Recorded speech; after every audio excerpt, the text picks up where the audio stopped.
May script ako eh.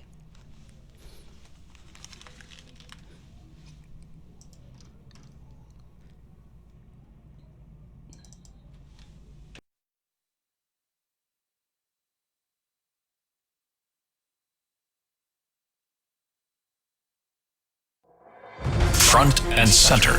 Front and Center. A focus on important and significant developments affecting the lives of Filipinos, not only in the Philippines, but also those living and working around the world. Join us in Front and Center. Front and Center. Here on Radyo Pilipinas World Service. Welcome to Front and Center, where we focus on developments in the Philippines, legislation that provides policies and directions that strives to promote a better economy for the country, issues that concern the welfare and well-being of every Filipino. All of these and more will be Front and Center. You can watch this program live on our Facebook page, Radyo Pilipinas World Service. You can also hear us live on audio streaming at Evox PBS Receiver app. So join us for another edition of Front and Center with your host, Jerome Toledo. Front and Center. Front and Center. Here on Radyo Pilipinas World Service. On Thursday, the Bureau of Internal Revenue, or BIR, filed fresh tax evasion charges against corporations and individuals allegedly involved in fraudulent transactions to evade the proper payment of taxes through the use of what they call, or what we call, ghost receipts.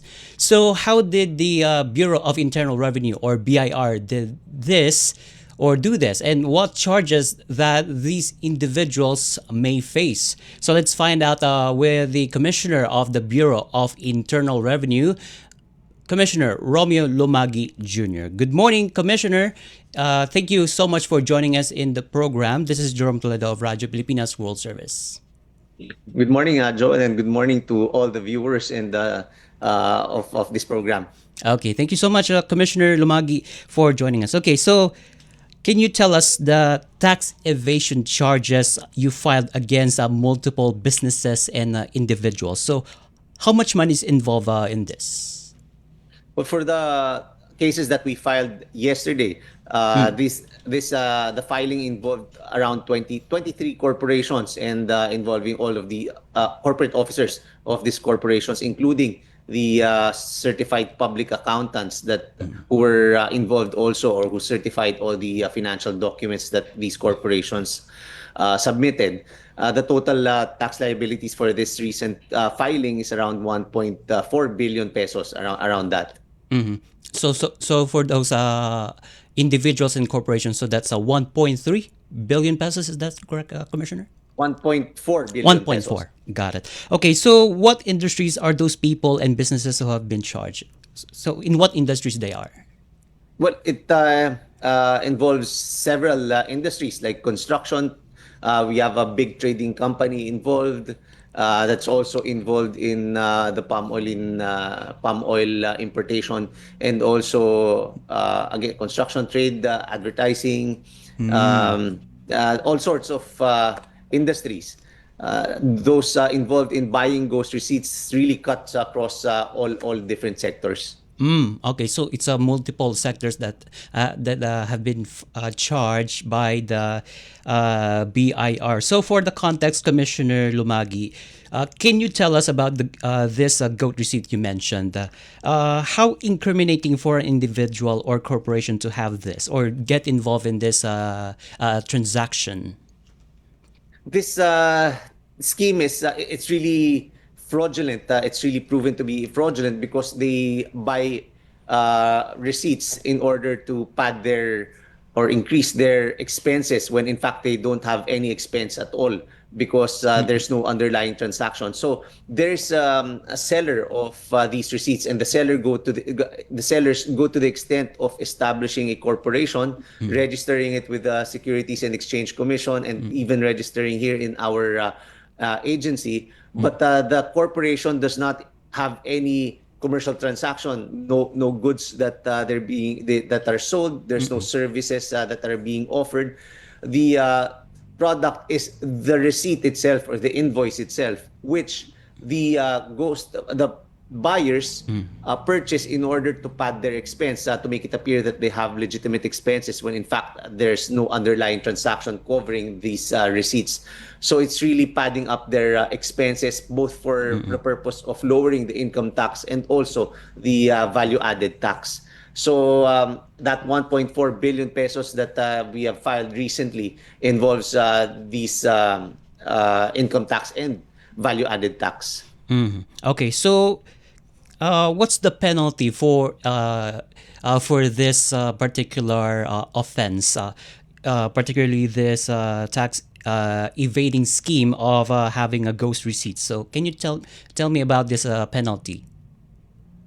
First and foremost, they have to pay the taxes that they did not pay. So we've already assessed them, whatever the tax liability is, including the penalties and the interest. So they have to pay that, of course. That's number one. And number two, this is a criminal case. So again, we filed with the Department of Justice because this is a clear case of tax evasion. So if they're found guilty by the court, then they could face imprisonment for this.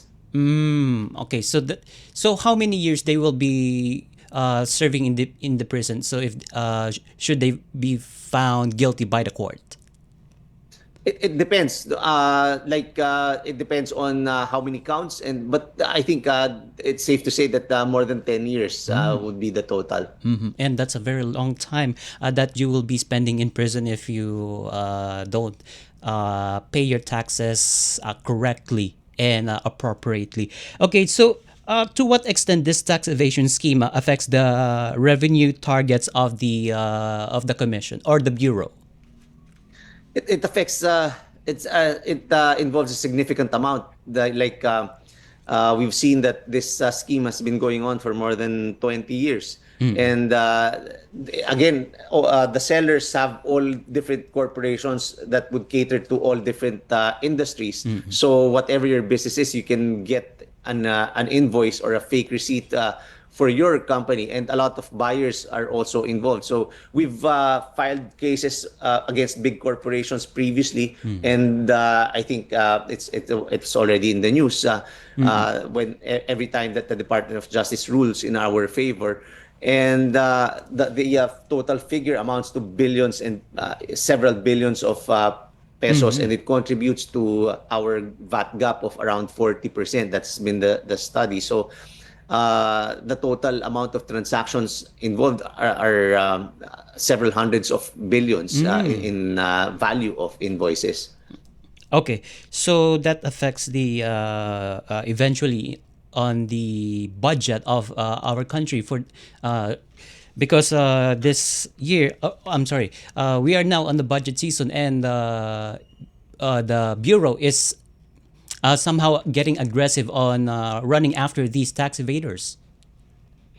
Yes, we need to make sure that we reach our collection target so that we will be able to raise the necessary funds for the budget, and that we will not borrow so much, because when we don't reach if we don't reach our collection target, that means that we will borrow more funds because to fund our projects as based on the budget that was set previously.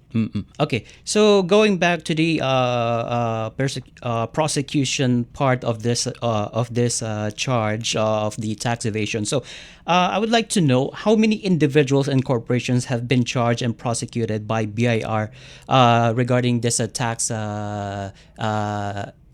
evasion scheme for so far this year, Commissioner.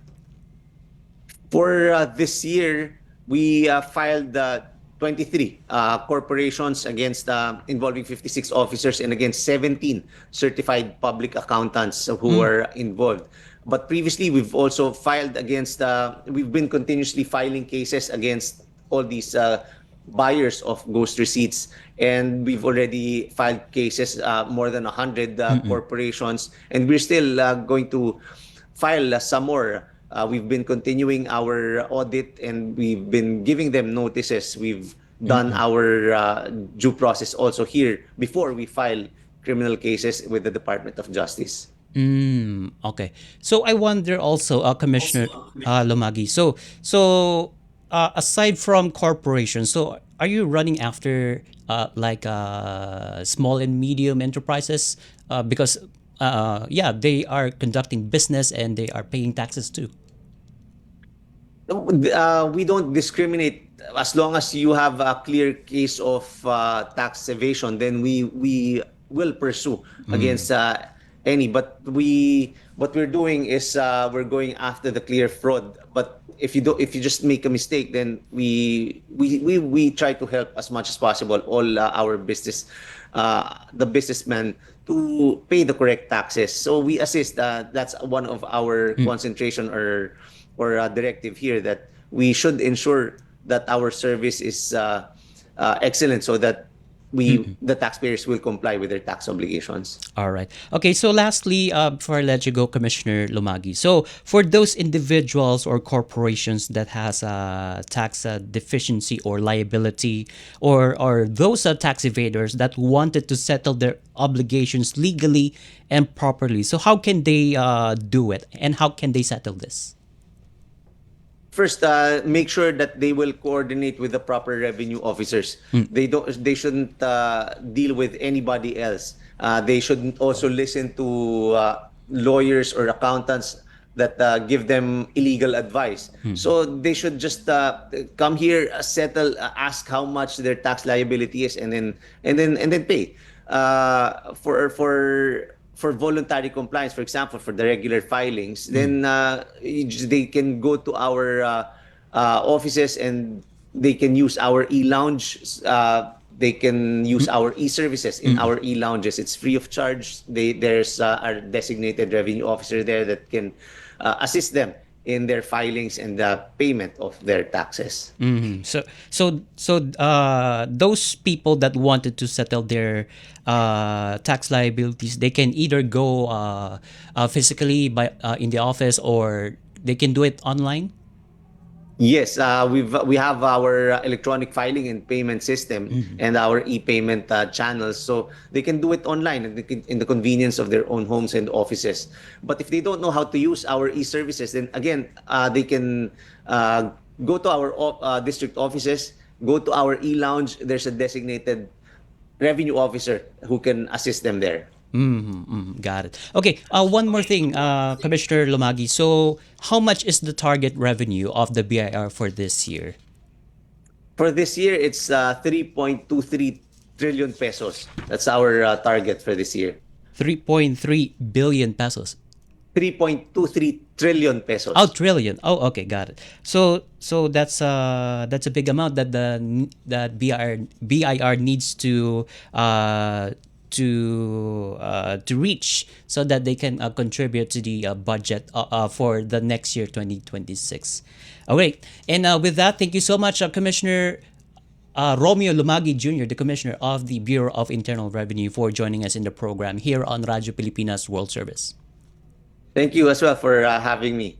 Okay, and that was the Commissioner of the Bureau of Internal Revenue, Commissioner Romeo Lumagi Jr., as he talked about the filing of charges against those several individuals and corporations that has a tax liability, and they may face years in prison if they don't settle their tax liabilities. And when we come back, we will have more discussion as President Marcos Jr. wraps up his 5-day state visit in India. That's all coming up when Front and Center returns. Paliwanag mo sa tao na hindi totoo yan. Dahil ang totoo, yung totoo ang dapat ninyong malaman. Nagkalat sa internet ang fake news Ang o ginagawa mali ng at fake news, tinatapon niyo yung tao. What they are doing is creating panic. We say no. Yung pagkalat ng fake news. And some of it's dangerous. Sana iwasan po natin pag-spread ng fake news. At di magpapakalat ng disinformation at misinformation ang kasulukuyang administrasyon. Stop telling us fake news because you're wrong. Para sa totoo at mapagkakatiwalaang mga balita at impormasyon, Radyo Pilipinas. This is a public service announcement. Discipline is the key. Umiwas sa aksidente sa daan. Ang pagmamaneho ay may kaakibat na responsibilidad, hindi basta mapaandar lang ang sasakyan. Kilatisin ang sarili, ang kahandaan sa manibela. Siguruhing inyong konsentrasyon ay hindi magagambala. Importante rin na ating laging isipin, init ng ulo ay huwag pairalin, bagkus kaligtasan ng lahat ang siyang dapat unahin. Isang mahalagang paalala mula sa Presidential Broadcast Service at Radyo Pilipinas, Radyo Publiko, 738. This is a public service announcement. From PBS, Presidential Broadcast Service at Radyo Pilipinas, Radyo Publiko, 738. Front and center. Front and center. Here on Radyo Pilipinas World Service. Welcome back to Front and Center here on Radyo Pilipinas World Service with me, Jerome Toledo.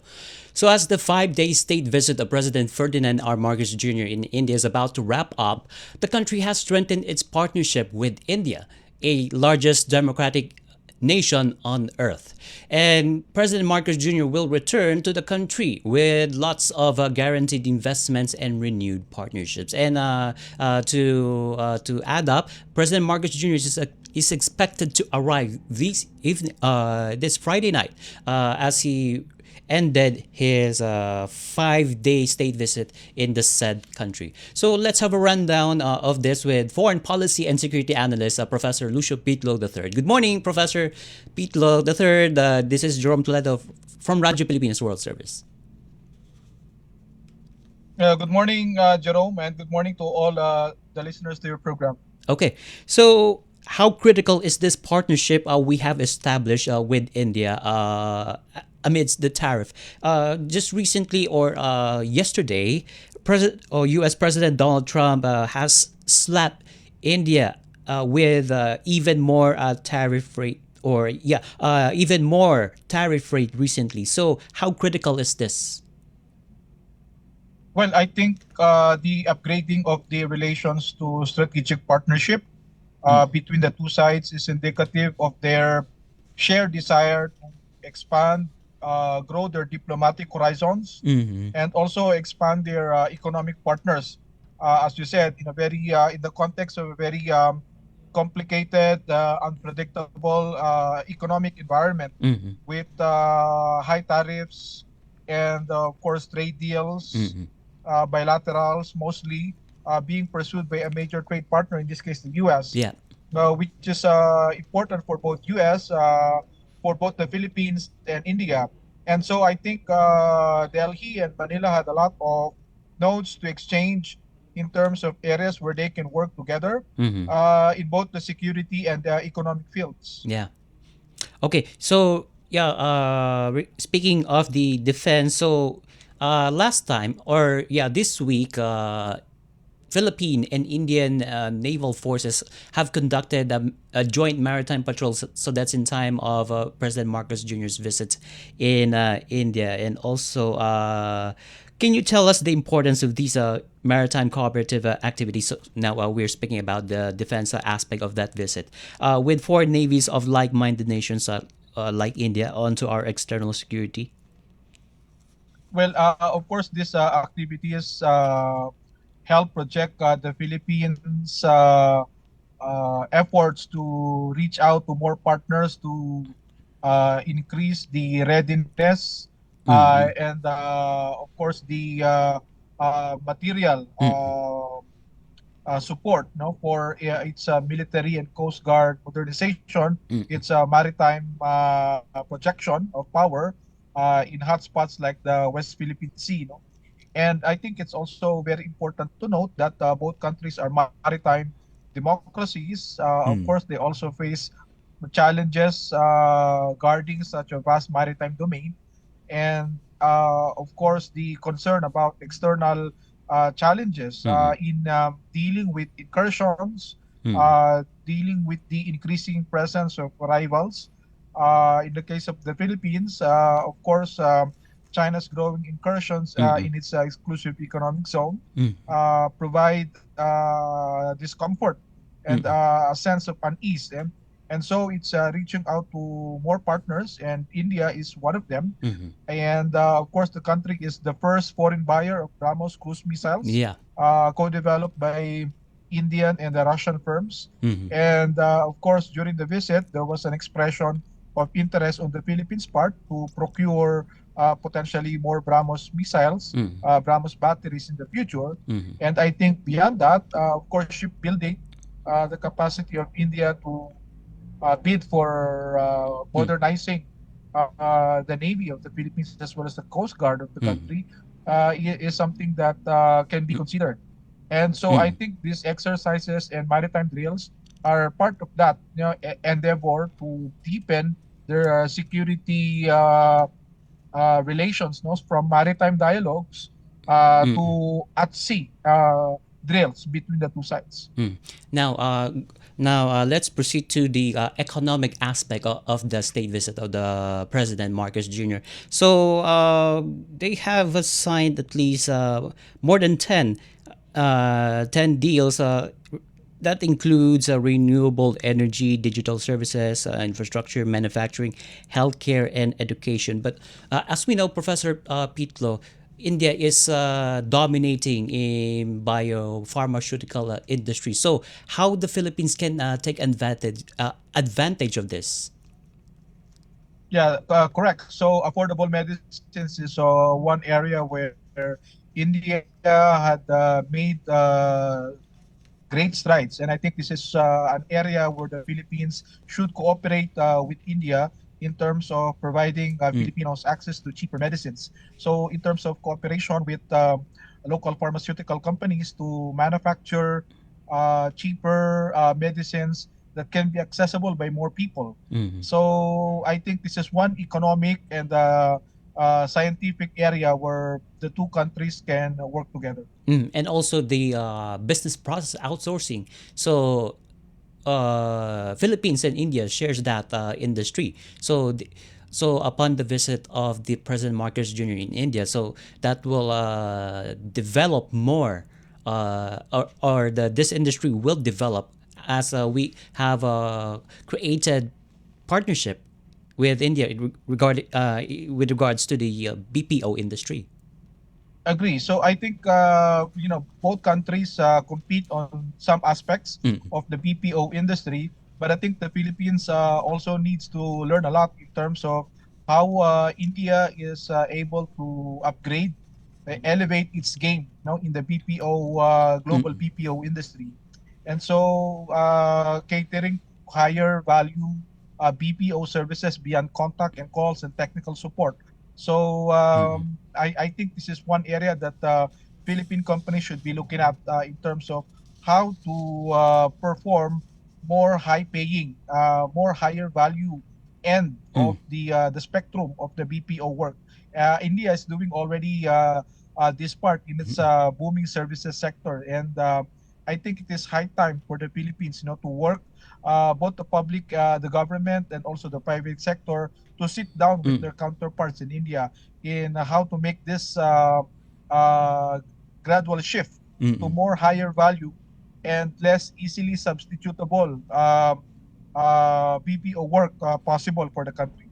Okay, so this question pops up on my mind. So, Professor Pitlo, so India, as we know, is part of BRICS coalition or alliance, and at the same time, Philippines is an ally of the United States. And now, as we see, United States and India are, I think, are at a dispute with each other because of the issue of India buying Russian oil. So, how can the Philippines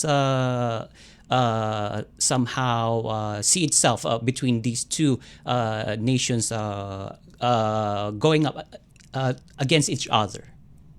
Well, I think U.S. and India will eventually have to sort out their economic and, of course, diplomatic or political issues. Both are important to one another. Now, India is a big market and is also an important member of the Quad. That group of maritime democracies that are trying to promote a rules-based maritime order in the Indo-Pacific. So India plays a critical part in that. But at the same time, India is also, as you correctly said, is a member of BRICS, Yes. and also a member of the Shanghai Cooperation Organization. Mm-hmm. And in these two blocks, no, two organizations, India is working with China and Russia. And I think Mm-hmm. this is a source of discomfort on the part of the US. Mm-hmm. You mentioned about, the reliance of India on Russian crude, Russian Mm-hmm. oil imports, Yeah. and at the same time Russian arms. Although India has been making efforts to reduce its dependence on Russian arsenal, especially in the light of the Ukraine war. But in terms of energy dependence, that is still very high. And I think India is making a case, of trying to assert its strategic autonomy, Mm-hmm. asserting its agency, and making a case that its relations with Russia or with China are independent of its relations with that of the US, and that it would be unhappy to have another country trying to put pressure on it Mm-hmm. due to its ties with a third state. No, Mm-hmm. so I think in terms of lessons in exercising strategic autonomy, trying to make sure that its relations with all critical partners, neighbors like India's ties with China and Russia, they are important for Delhi's calculus. So I think this is also very important lesson for the Philippines, no? How Mm-hmm. to balance its relations with US, Mm-hmm. its trade ally. It's also a major important market and investor, Mm-hmm. and China, its big neighbor, and it's also its largest trade partner, important market. So Delhi is trying to, of course, ensure that it will have stable and good relations with all major partners. Of course, in the case of Manila, Mm-hmm. we had some delicate balancing act to Mm-hmm. perform, no? Especially as the great power competition between US and China escalates. Okay. Okay. So one last, Professor Pitlo. So you mentioned about the Philippines' interest in purchasing BrahMos missiles. So we have received one set of BrahMos batteries last year, and Philippines wants to purchase some more of those arsenals from Indian military. So how important these BrahMos missile purchases to our security, either it's internal or external security? Well, I think that the procurement of BrahMos uh, is in sync with the country's comprehensive archipelagic defense concept, Mm. meaning its ability to project power Mm. in its in its waters well into its exclusive economic zone. So the country has a very huge maritime domain to protect and Mm. to guard, and so having this missile battery will be able to deter Mm. or discourage incursions of other countries and have the ability to respond Mm. if in case the need arises. And so the BrahMos missile, as we mentioned, the Philippines is the first foreign buyer of this equipment Mm. in terms of the cost and in terms of its ability to project Mm. power in the country's vast EEZ, Mm. the BrahMos fits the bill.